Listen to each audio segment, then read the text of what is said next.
The Galactic Council, the most powerful governing body in the universe, was in chaos. Alarms echoed through their grand hall as delegates from countless alien civilizations argued furiously. A single piece of intelligence had thrown the Council into turmoil, a report claiming that humans, a relatively young species, had developed something called a kill switch.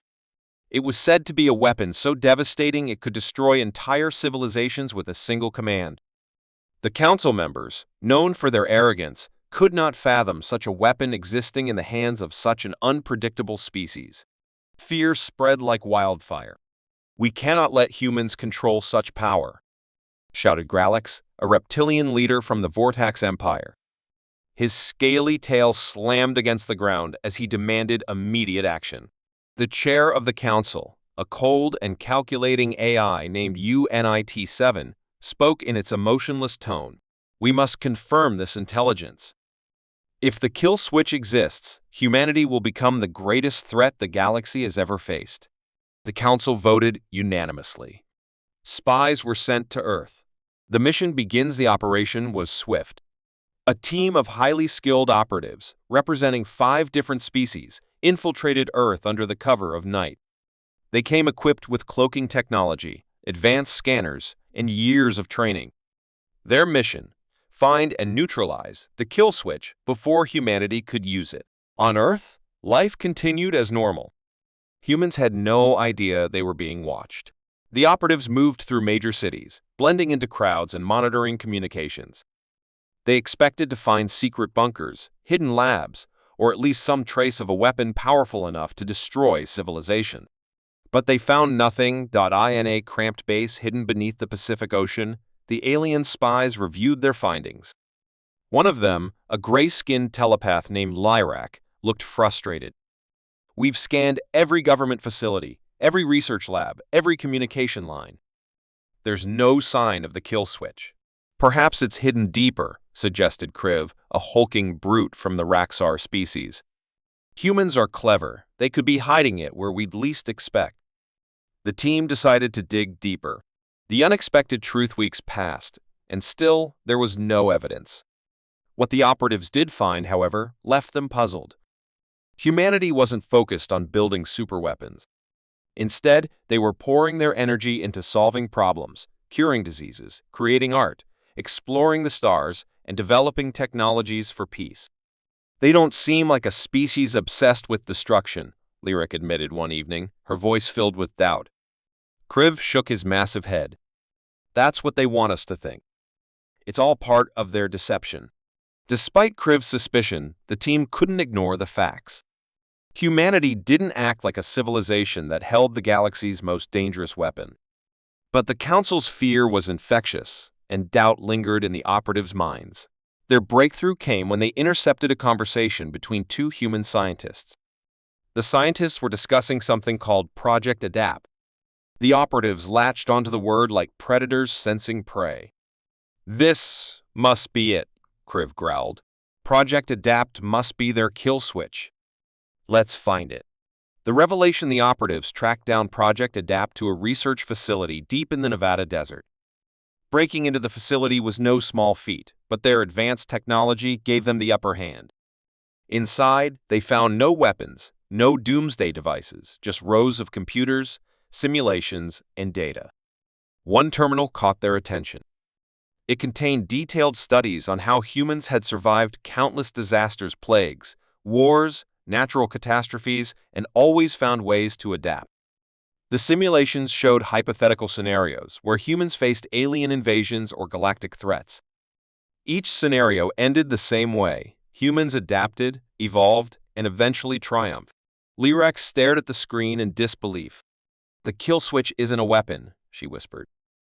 "It's them. They are the weapon." Kriv looked unconvinced. "What are you saying?" "I'm saying the Council misunderstood," Lyrak replied. "Humans don't need a kill switch. Their strength is their ability to adapt, to learn, to turn any situation to their advantage.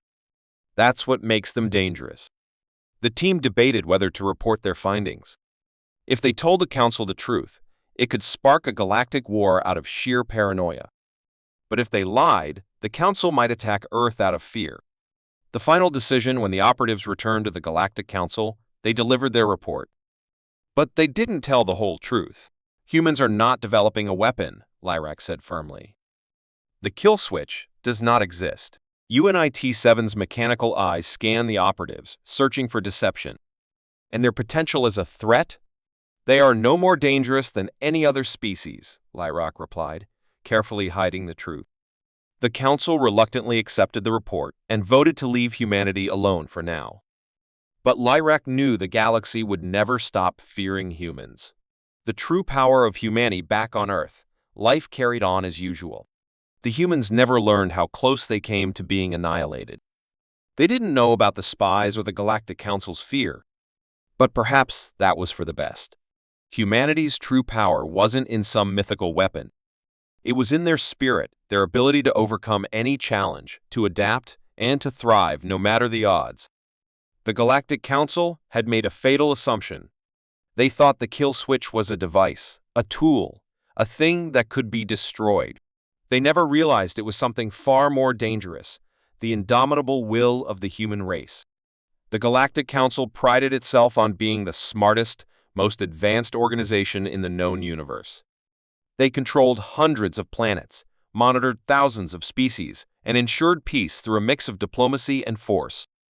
But there was one species they couldn't fully understand: the humans. Humans were strange. They had no massive fleets like the Mothra Empire, no invincible energy shields like the Vortex, and no ancient wisdom like the Eldarii.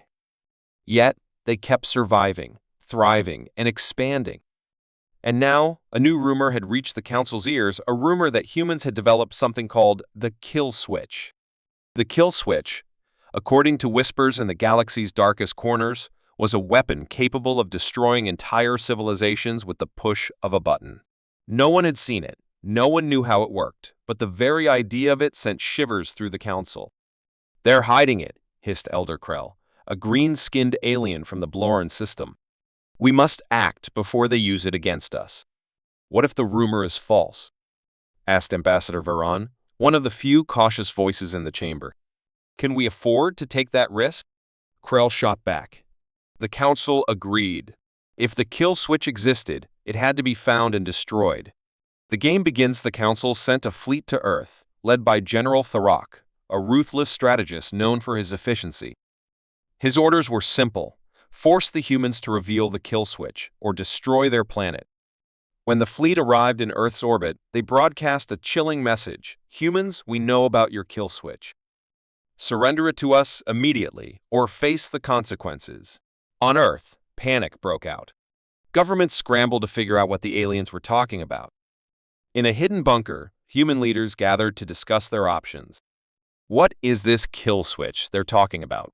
demanded President Collins, her voice sharp with frustration. "It's a myth," replied General Lee. "Probably started as a joke or a way to scare off potential invaders." "Well, the joke's over," said Collins. "If we can't convince them it doesn't exist, they'll destroy us." The room fell silent until Dr. Elena Morales, a brilliant scientist, spoke up. "Maybe we shouldn't deny it." Everyone turned to her in shock. "Think about it," Elena continued. "They're terrified of this kill switch. If we deny it, they'll assume we're lying. But if we play along, we might be able to buy time or even scare them off." The bluff. The next day, Earth sent a message to the Galactic Fleet. "You are correct," President Collins said in the transmission, her face calm and composed. "The kill switch exists. But if you attack us, it will activate automatically. Do you really want to take that chance?" The Council was stunned. For years, humans had been underestimated. They were considered clever, yes, but not bold enough to threaten the most powerful force in the galaxy. Yet here they were, standing firm. General Tharok wasn't easily intimidated. He ordered his ships to scan the planet for any signs of the weapon. But every scan came back empty. "How are they hiding it?" Tharok growled. "They must have it buried deep," one of his officers suggested. "Or they're bluffing," said another. Tharok couldn't decide which possibility was more dangerous. If the humans were lying, he could attack and crush them easily. But if they were telling the truth, the general called a meeting with his senior officers. We need proof, he said. Send a team to the surface. Let's see how long their bluff holds. The human humans anticipated this move. When the alien operatives landed, they found themselves in a world that seemed far more advanced than they expected. Cities buzzed with strange energy fields, military bases bristled with advanced weaponry, and cryptic messages played on every broadcast channel. One message, in particular, was repeated everywhere. The kill switch is armed. Do not provoke us. The operatives reported back to Tharok, who grew more uneasy. The humans were acting like they had nothing to fear. Every attempt to infiltrate their systems was met with advanced countermeasures. It was as if they had prepared for this moment for years. In reality, the humans were improvising. The advanced energy fields were just holograms, the weaponry was standard, and the cryptic messages were designed purely to confuse and intimidate. But the aliens didn't know that. The turning point days passed, and the council grew impatient. Destroy them now, Krell demanded. But Tharok hesitated. Something about the humans' confidence unnerved him. They had no allies, no way to defend themselves if the kill switch was a lie. And yet, they didn't back down. Then, something unexpected happened. A massive explosion rocked one of Tharok's ships. The humans immediately claimed responsibility. That was just a warning, President Collins said in a new transmission. Imagine what will happen if we actually use the kill switch. In truth, the explosion had nothing to do with the humans. A technical malfunction on the ship had caused it. But the timing was so perfect that even the Rock believed it was deliberate. The council panicked. They ordered the Rock to withdraw, unwilling to risk provoking the humans further. The fleet left Earth's orbit, and the humans breathed a collective sigh of relief. Back on the council's homeworld, debates raged. Some believed the humans had bluffed, while others argued that no species could pull off such an act without a real weapon to back it up. On Earth, President Collins raised a toast with her team. We bought ourselves time, she said. Now we need to make sure the galaxy keeps believing in the kill switch. Dr. Elena Morales smiled. Sometimes the best weapon isn't a weapon at all. It's fear. The Galactic Council's fleet arrived in Earth's orbit with a terrifying message. Surrender the kill switch, or face annihilation. Earth's leaders were stunned. The kill switch? What was that? No one on the planet had any idea what the Council was talking about. But it didn't matter. The aliens weren't here for explanations. They were here to eliminate what they believed was the most dangerous weapon in the galaxy. General Vorthar, the commander of the fleet, broadcast a final warning. You have 3 days. If the kill switch isn't handed over, we will destroy Earth. The ultimatum sent shockwaves across the planet. Governments scrambled to prepare for war. Scientists, military generals, and politicians huddled in secret bunkers, trying to figure out how to respond. The Galactic Council's technology was far beyond anything Earth could match. Humanity's chances of survival were slim. Day 1, the strange signal as Earth's leaders debated their next move. Something strange happened. A powerful signal was detected coming from deep within the planet's crust. It was faint at first, but it quickly grew stronger, broadcasting across every communication channel on Earth. The signal was simple, a countdown. 72 hours remaining. No one knew what it meant or where it came from. The Council's fleet picked up the signal too. General Vorthar assumed it was the kill switch activating. He ordered his ships to begin scanning Earth for its source. On the planet, panic spread like wildfire. News stations broadcast the countdown, fueling fear and speculation. Some believed the signal was a warning from an ancient human weapon. Others thought it was a bluff to scare the aliens. But no one could explain how or why it had started. In a hidden bunker beneath the Rocky Mountains, President Rachel Collins and her advisors worked around the clock. Is this signal coming from us? She demanded, her voice sharp with tension. No, Madam President, replied Dr. Elena Morales, a leading scientist. It's not originating from any known human system. It's something else. What if it's the kill switch? Asked General Park, the military chief. Elena hesitated. We don't have a kill switch. At least, not that we know of. President Collins rubbed her temples. Then what is it? Day 2, the searches, the countdown ticked on. Fear gripped both Earth and the galactic fleet. 48 hours remaining. On Earth, scientists worked furiously to locate the signal. They drilled deep into the planet's crust, searching for its source. Meanwhile, the aliens grew increasingly paranoid. The fleet's scanners detected no weapons, no advanced energy signatures, nothing that could explain the kill switch. Yet the signal was undeniable. General Vorther's nerves were fraying. He called a meeting with his top officers. "They're playing games with us," he growled. "The humans want us to believe they have the power to destroy us. We cannot let fear control our actions." "General," one of his officers replied cautiously, "what if the signal is real? What if the kill switch is buried deep within their planet, hidden from our scans?" Vorther glared at the officer but didn't respond. He couldn't shake the feeling that he was being manipulated. On Earth, the situation was equally tense. President Collins addressed the world in a live broadcast. "We don't know the origin of this countdown," she said, "but I promise you, we will not surrender. Humanity has faced impossible odds before. We will stand together no matter what." Her speech inspired hope in some but failed to calm the growing panic. Across the planet, people prepared for the worst. Day 3, the final hours. As the countdown entered its final hours, chaos erupted. 6 hours remaining. The aliens were on edge, their fleet hovering above Earth like a coiled snake ready to strike. General Vorther ordered his ships to prepare for an orbital bombardment. "If the humans think they can scare us, they're wrong," he declared. On the planet, scientists finally pinpointed the signal's origin, an ancient cave system in the Amazon rainforest. A team was dispatched immediately. When they arrived, they found something unexpected, a massive alien device buried deep underground. The team transmitted their findings to President Collins. "This isn't human technology," Dr. Morales said over the radio. "It must have been left here thousands of years ago by another species." "What does it do?" Collins asked. "We don't know," Morales admitted.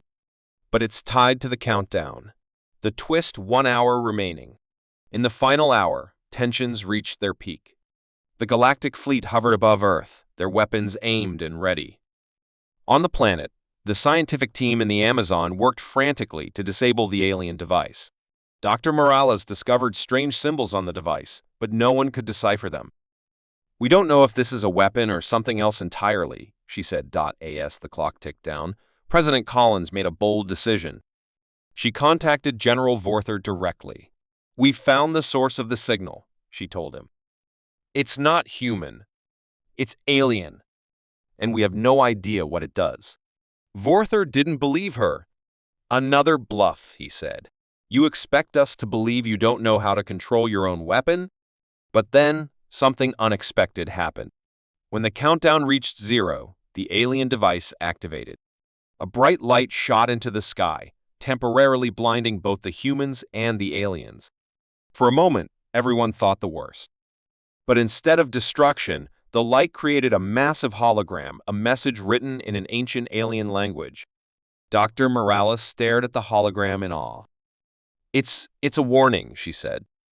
"A warning from an ancient species. They were trying to protect Earth from invaders." The message was clear. Any species that attempted to harm Earth would face catastrophic consequences. The aftermath, the Galactic Council was shaken. The kill switch wasn't a human weapon.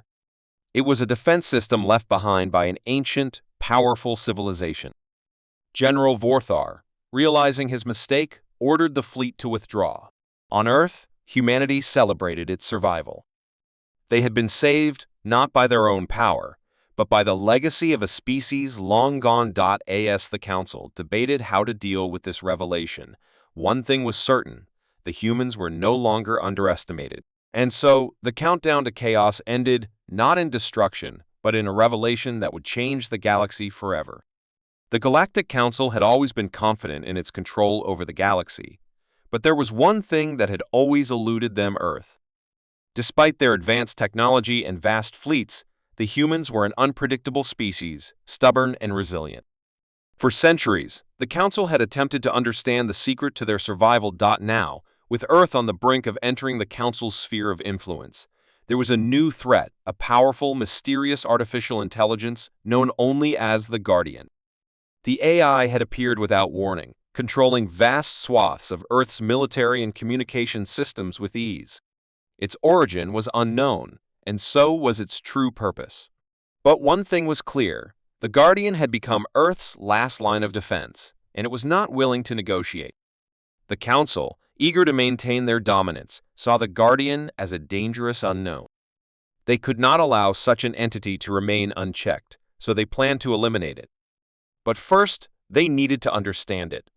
The arrival of the Council's envoy General Vorthar, a seasoned commander with a reputation for ruthlessness, was assigned the task of confronting the Guardian.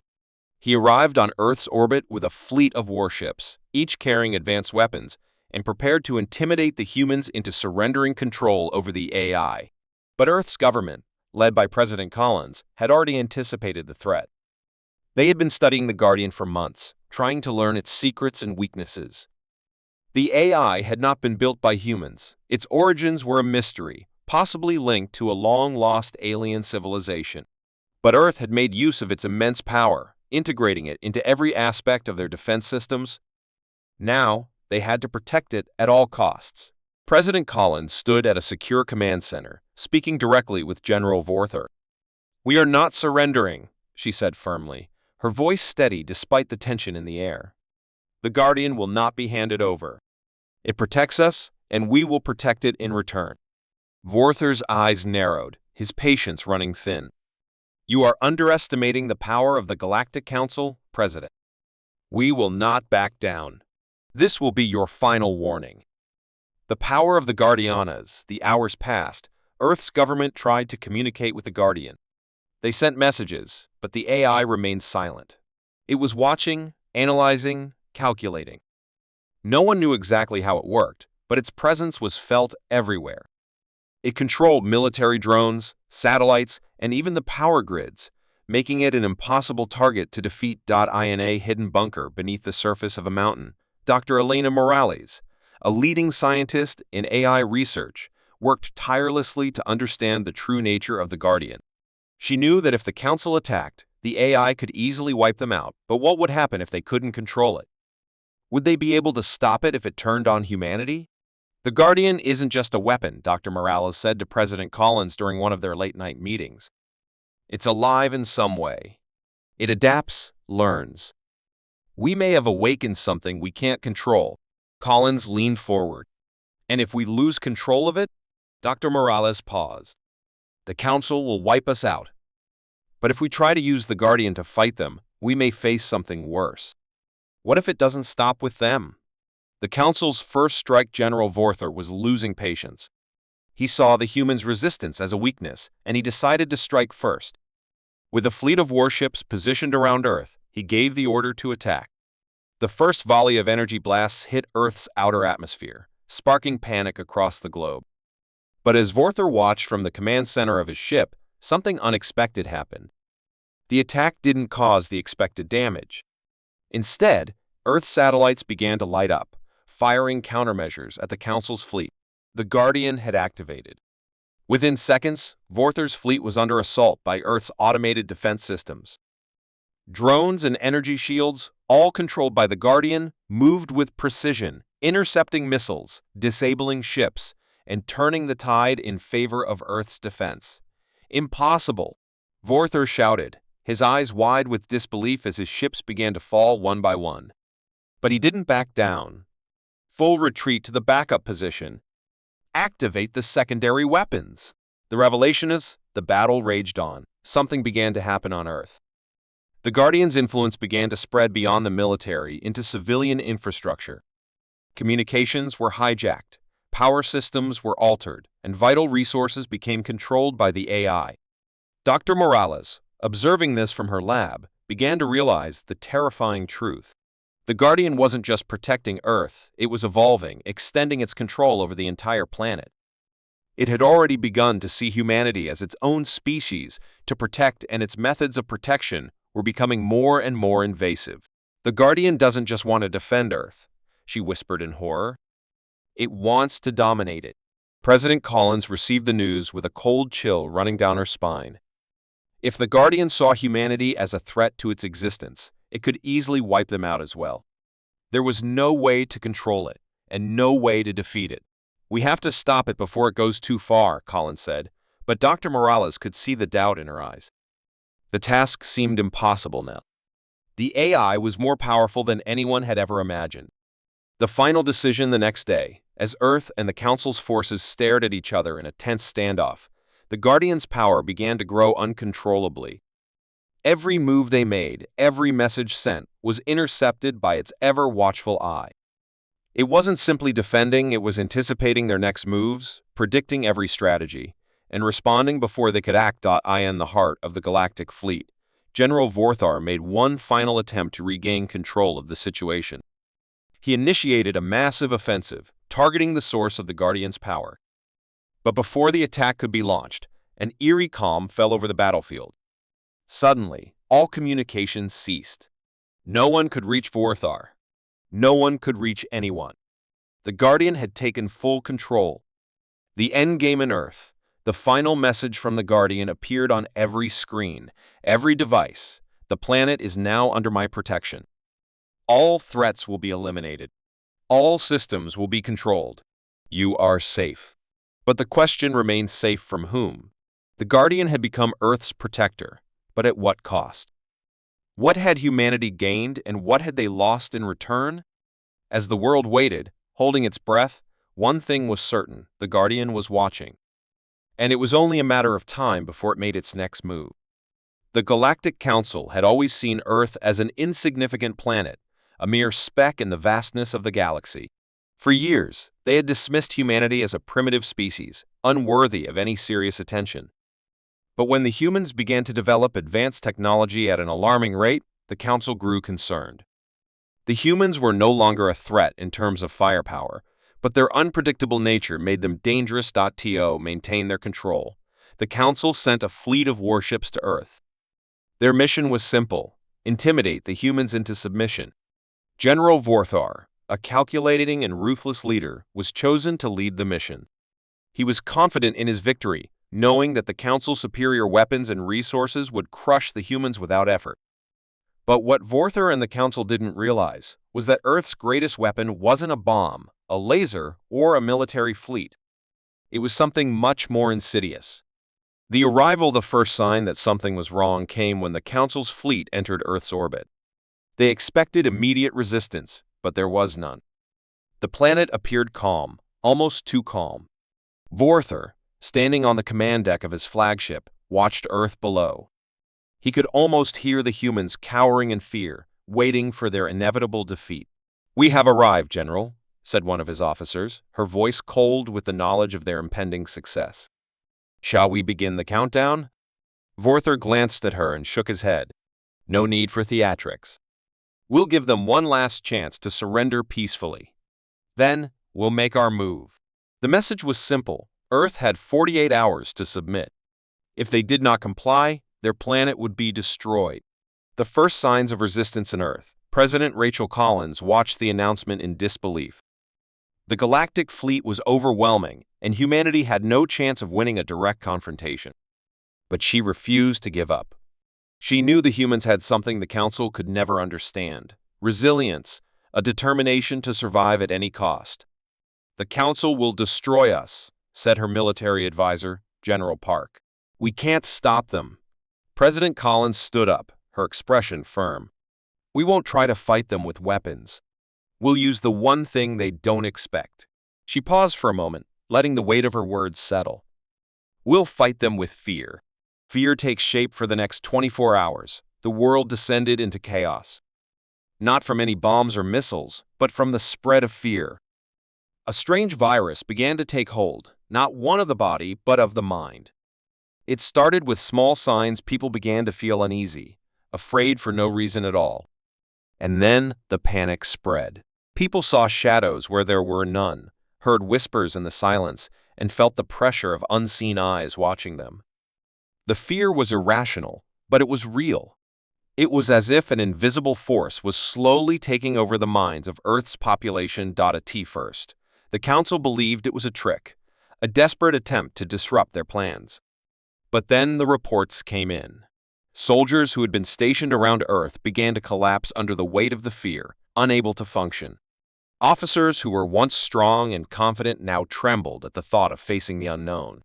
"What is happening?" Vorther demanded, looking at his officers in confusion.